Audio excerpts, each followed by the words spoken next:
Hey, everybody. Thanks for listening. I'm your host, John Bone. Lots of interesting stuff this week. Couple things on my mind that I always think about. A couple conference announcements, some new business stuff, some tech stuff. It should be fun. So to start, there's a conference coming up that I've been wanting to go to for a while. Haven't gone. Actually, I don't know how many years they've actually been going, but it should be fun. It's LambdaConf 2016. It is the preeminent functional programming conference in the United States. It happens in Boulder, Colorado. I haven't been to Colorado before. Been looking for an excuse to go. Not for the reason you think. But no, I just want to go check it out. It seems like a cool place. I like the mountains. You know, if you ask me beach versus mountain, I will typically say the mountains. I'd rather have a cabin, hike through the woods, that kind of thing. So yeah, it should be fun.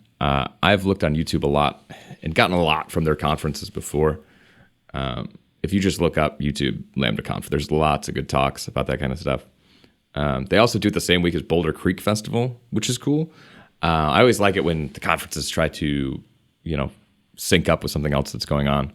Makes it a lot more fun. Usually I'll take an extra day or two, hang out in the city. And this conference is nuts. They have all the amenities you could ever ask for. So they have free on-site childcare. They have different, dietary things that you can do for free for vegan, vegetarian, paleo, allergen-free. They'll make you whatever you want. Seems really cool. Another big thing for me, I like to run. Starting to get a lot more serious about it this year. So they're doing a 5K called the Boulder. That should be a lot of fun. Racing in a place I haven't raced before. I'm a little concerned about the elevation. I live in essentially a valley in upstate New York. Elevation is not a thing I normally deal with here. I think we're just a few hundred feet above sea level. So having to deal with real elevation might be problematic, but we'll see. Who cares? If I die, I die running in a mountain at a functional programming conference. Yeah. So LambdaConf is happening May 26th to May 29th. This year, registration, I believe, is open. I think tickets start at like $5.95 if you're paying by yourself. I'll double check that, but I'll put something in the show notes about it, links, so you can find it. It's lambdaconf.us. The other conference I'm interested in this year is Elixir Phoenix Conf. I'm not sure what they're actually calling it. Seems to be a bit of both. Focus on both, and that's August 31st to September 2nd. It's going to be in Walt Disney World, which is fun. It sounds expensive, though. I don't know. I don't know how I feel about Disney World. I'd kind of rather go to an Elixir Conf in like Boulder, Colorado, or Austin, or Buffalo. So I don't have to no, I don't want to do it in Buffalo. I want to go somewhere that I don't go. California. I don't know. Somewhere. Phoenix. So yeah, ElixirConf, if you're not familiar, Elixir's language has come out the past few years. I'm a big fan of it. A lot of people this past year, they've really, I think, picked up steam. Almost everybody who's like a Ruby developer seems to be talking about Elixir at this point. So there'll be, I'm sure, a keynote by Jose Valim, probably talking about Elixir 1.3, 1.4, the future there. Talking about asynchronous streams like he's talked about prior. If you haven't seen the keynote from last year's ElixirConf, I think it was last year. He goes into the future of, I think it was the ElixirConf. I'm not even sure where that video came from.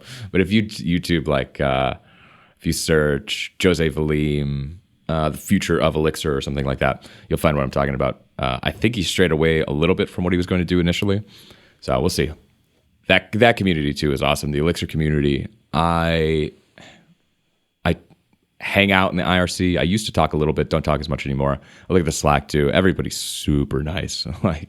It's just, Jose seems to be such a nice guy, and it just kind of oozes into the rest of the community where, if you're not a nice person, everybody else is so nice that you hate them so much that you don't want to be in that because they're so nice.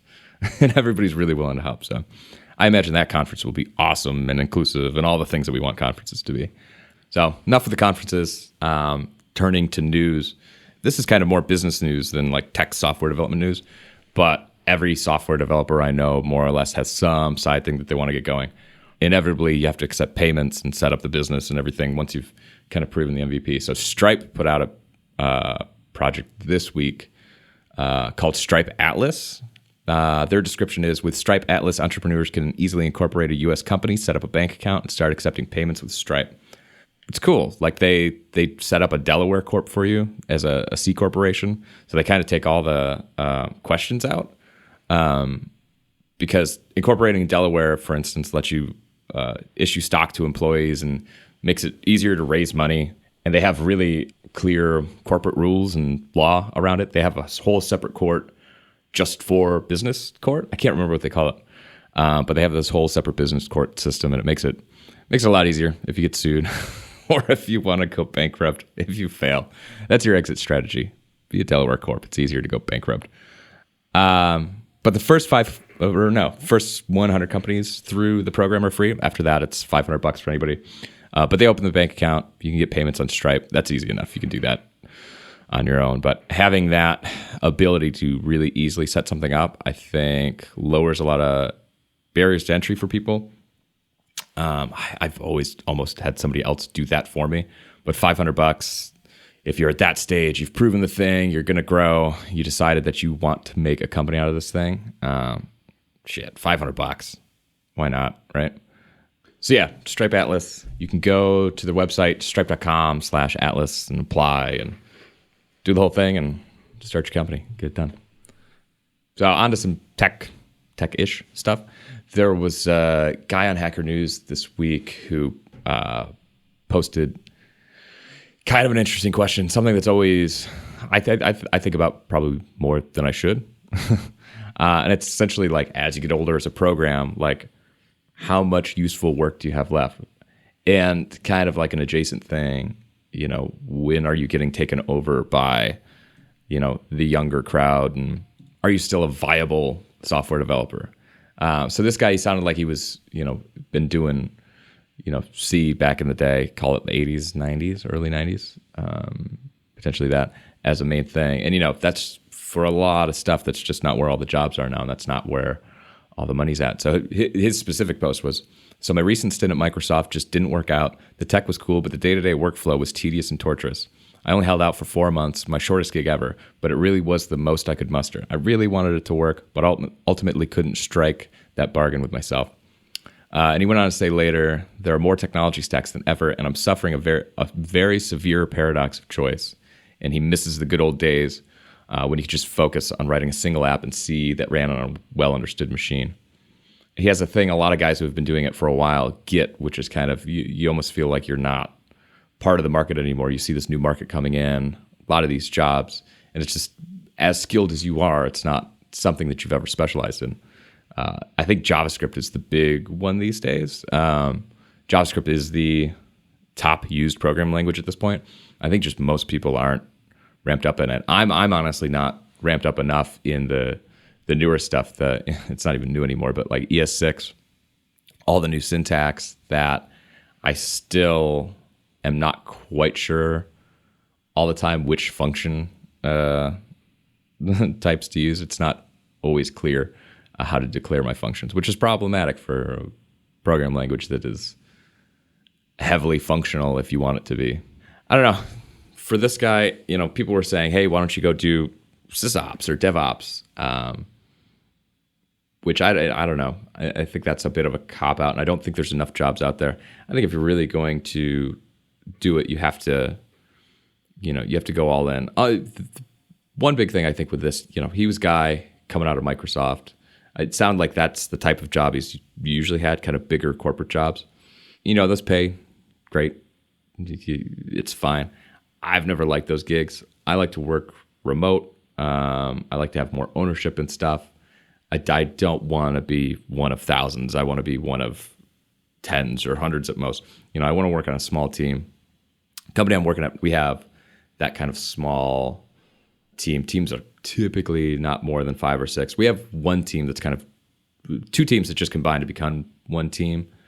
But that's just because we have kind of one project that's replacing another project, and the replacement team joined up with the existing legacy team to kind of push the new product forward.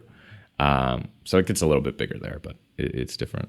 I really think when you're one of those people who's just 1 in 1,000, you're just not going to be happy. Like, you're always going to be looking for something else. You're never going to like that. I don't like just being cog in the machine. I like to make a big impact, and I think it's so hard to make a big impact when you're one of those guys. So yeah, my advice to this guy would be to go out there, find a startup that is maybe at the 2, 3. Well, for him, he probably wants something a little more stable. So something that's been funded or bootstrapped, and they're making money, they're profitable at this point, and find something that's interesting to you, and not even from a technology perspective. Like, find something that you think is fulfilling in some way. Because if you find that, like, you're just going to be happier. Like, tech aside, almost make that secondary. Find your place at a company based on what the company does. Like, if you're really into, helping people donate money to clean up water in Africa, like, find a company that does that. Don't care about the technology stack. Just go work for that company. Or on the opposite, if there is something that you've always wanted to try to do technology-wise, like, for instance, if this guy, if he is a DevOps guy or a SysOps, if he's got the capabilities and he really wants to learn about Docker containers or something, and shipping Docker containers to a cluster in a virtual private network, something like that, spend time doing that. Like, find something that you want to do for one reason or another. I think if you're this burnout and you can only last 4 months at a place, you should really try to find something that's more personally fulfilling than the software development. And maybe you'll find you actually get out of software development. I've heard people who move to that kind of job, they find something that they really like. They go work for a charity or just a cool thing in general. They like the product. Find that company that is a really good fit on a personal level and not so much even the tech. Like, you're just gonna be happier from the base. Then you can ramp up on the job, learn the new skill, and you'll be fine. And if you learn that new skill, then you spent, say you only last 4 months at the next place, then you have 4 months on the job training, experience in the real world, doing the thing. You can take that to the next job when you go searching. And for somebody like this guy who sounds like he's got 20 years experience, he knows C, he knows, the guy probably knows some assembly, guy probably knows lots of low-level stuff that is a missing piece for a lot of people these days coming into it just now. You can totally get that job as call it an Ember developer. You can totally get that job as an Ember.js developer without knowing Ember.js, because you have so much history with programming that picking something like that up is just not going to be a big deal. You can get guys who already know it on the team to help you out. Yeah, if I were you, I'd go that route. That sounds like the best course of action. Yeah. So one other thing that this guy posted that was pretty cool. There's this game that he said he found, and I guess he's got enough runway to play games while he's out of work, but there's this game on Steam that seems really cool. I really want to play it. I just didn't get a chance to this weekend, but it's called TIS 100, and it's described as TIS 100 is an open-ended programming game by Zachtronics, the creators of SpaceChem and Infinifactory. That's an awesome name. In which you rewrite corrupted code segments to repair the TIS 100 and unlock its secrets. It's the assembly language programming game you've never asked for. Yes, and nobody's ever asked for an assembly programming language game, but it looks really cool. And I'll leave a link to it in the show notes. But it looks like it was released July 20th, 2015. And the reviews on Steam are overwhelmingly positive. And it's just cool. It's like this little ASCII thing where there's a couple buttons and then a bunch of registers, and there's stop and step, play, fast forward, and there's probably some manual, but you're writing essentially assembly in this really ridiculously simulated environment. I want to play it. I'm going to try to get to it this week or this weekend, and I'll share what I think of the game because it seems like a lot of fun for those who like playing with assembly on the weekends, which is definitely my thing. Another thing I saw this weekend that was interesting article is called "Why Won't This Work? Coding Angry for Fun and Profit." And the premise at the top is writing this by Rito Meyer. Sorry if I get that wrong. I'll leave a link to it in the show notes. But the premise is writing good code is hard, but if building something the simplest, easiest way can still be frustrating, what effect does the extra cognitive load trying to build it the right way have when you're just trying to experiment? I might be a little off base in what he's trying to get at with it, but I think I know. He's talking more bang your head against the wall. I tend to not get that crazy when writing code. I don't make too many angry faces. I guess people who've paired with me have heard me curse under my breath a million times, but I don't find it that frustrating when something's not working. I just find it as like a feedback from the machine that I'm not doing something the right way. I'm doing something wrong. The stupid mistakes are always going to piss me off, and they're going to piss everybody off and make me swear under my breath profusely. Little typos or something like that. Or if there's too much magic can piss me off just as much. I think that, if you start coding a new project the right way, you end up spending time that could have been better spent probably just spiking the code and erasing everything and then starting fresh. And typically that's kind of that's almost always what I do. Almost every new feature, if I have unknowns, what I'll do is I'll go ahead and just start typing. Usually it'll be in some test suite or something. If it's a new feature for an existing code base, I'll start with some kind of test just to have a sanity check that it's working. But if I really don't know what I'm doing, I'll just go in there, start typing code, figure out where the issues are. Because I think that's the biggest thing, kind of getting past that dependency chain of what are the problems that I don't know about yet. Because I don't know of any programming project that I've ever had where I don't have problems that were completely unforeseen from the beginning. But if you start spiking and you start experimenting right from the start, just start goofing around with the code, not even trying to break stuff, but breaking stuff accidentally, you end up finding all those things very quickly, as opposed to, like, if I was going completely TDD, quote unquote, right way, no spike, just going for creating the right code first, I would end up spending a lot of time getting it right. Probably spend 3 times as much time if I was just spiking it. I see it as you kind of have one of two options. There's gray area everywhere, but the main course of action are write everything the right way from the beginning. You spend a bunch of time building something the right way with tests, and then you realize what you're testing and what you're doing is wrong. Like, it's not the right thing anyways, and you're running into all these problems, and you have to re-architect the whole thing, strip it all down. And at that point, you've spent so much time on your code, you're kind of attached to it. Like, you don't want to erase that code. You don't want to kill that code because you just wrote it and it was perfect for the thing you were doing. But if you start with an approach of, I'm going to spike this, I'm going to figure out where these problems are before I actually hit them with real code, then you don't care about the code. The code you're writing is usually such crap anyways that you want to get rid of it. I don't want to show people that code at all. I'll have a tendency to do these branches like this and then not push it because the code is almost embarrassing. So spike it first, make it terrible. You will learn all the problems and you'll have this graph of what problems you're going to hit, what you're going to do. Then you have that architecture there. So what you can do from there is erase everything you just wrote because it's embarrassingly bad. It's stupid code. It's throwaway code. And then you just delete it. Like, git reset hard. Back to normal. Then write the real code. Test drive the real code that you wanted to write. That's the route I try to go. I find it much better, and I go way faster when I do that. And it sounds, if you're not used to erasing code, it can be hard at first, I think, but it's just so much better. I try not to get attached to my code at all for that reason. There are times where I find some abstraction that I made to be elegant or something for a solution, but usually it's just waiting for problems. So there's always going to be a problem. So don't be afraid to delete your code.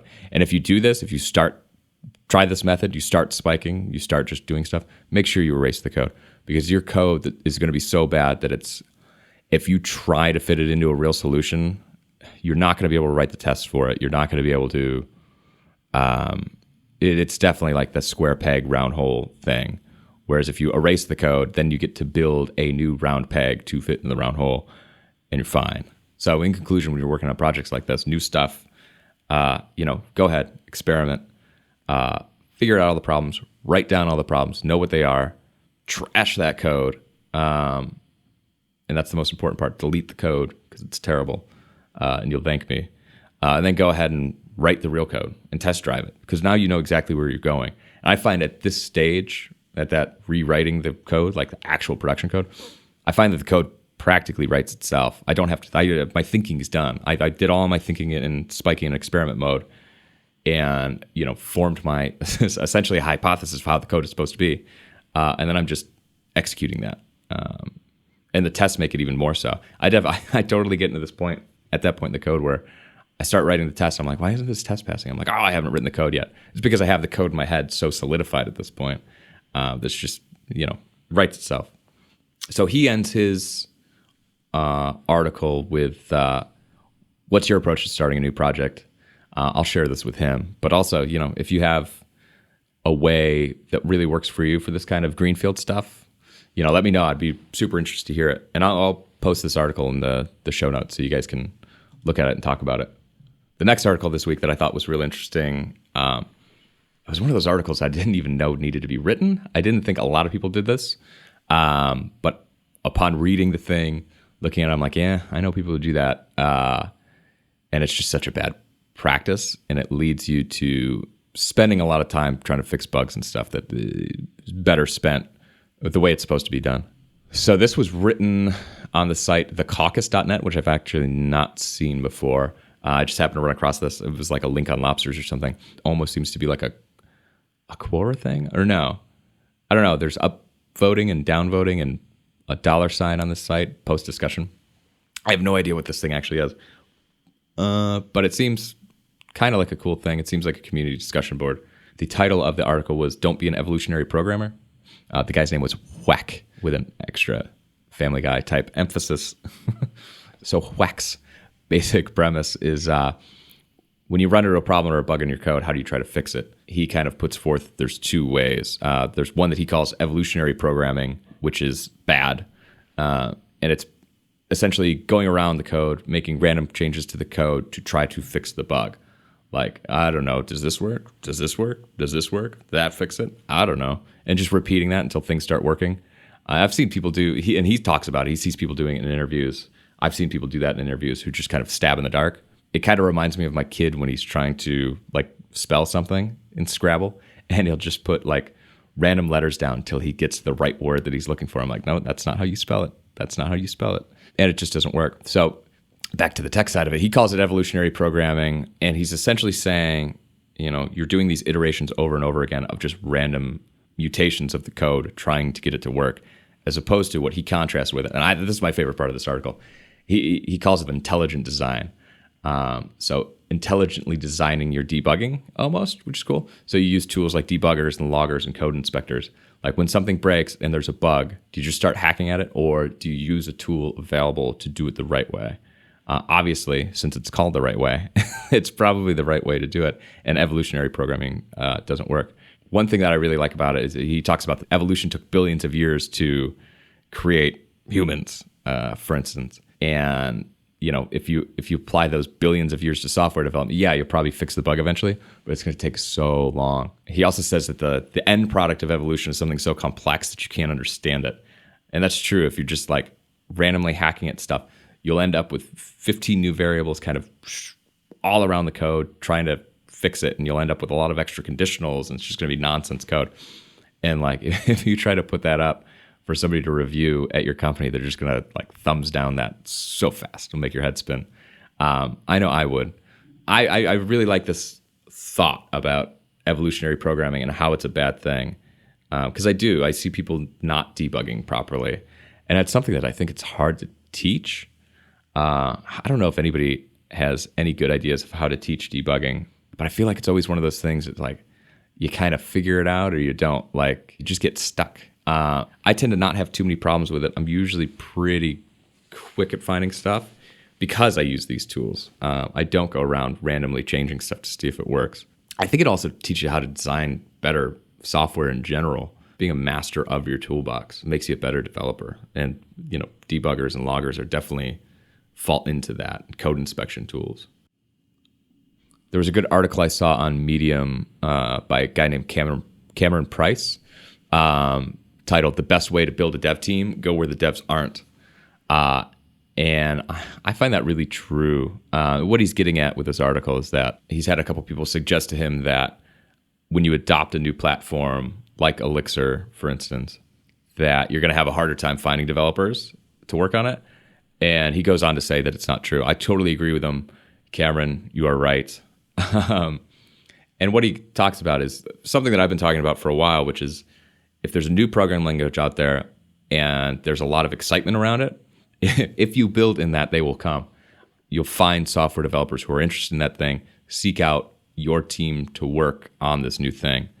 Now, I don't plan on leaving my job anytime soon because I really like where I work. But, if I was going to switch jobs at this point, I would definitely be looking for a place that does that kind of development. Or for me specifically, because I have a wife and kids and I like health insurance and I like the stability.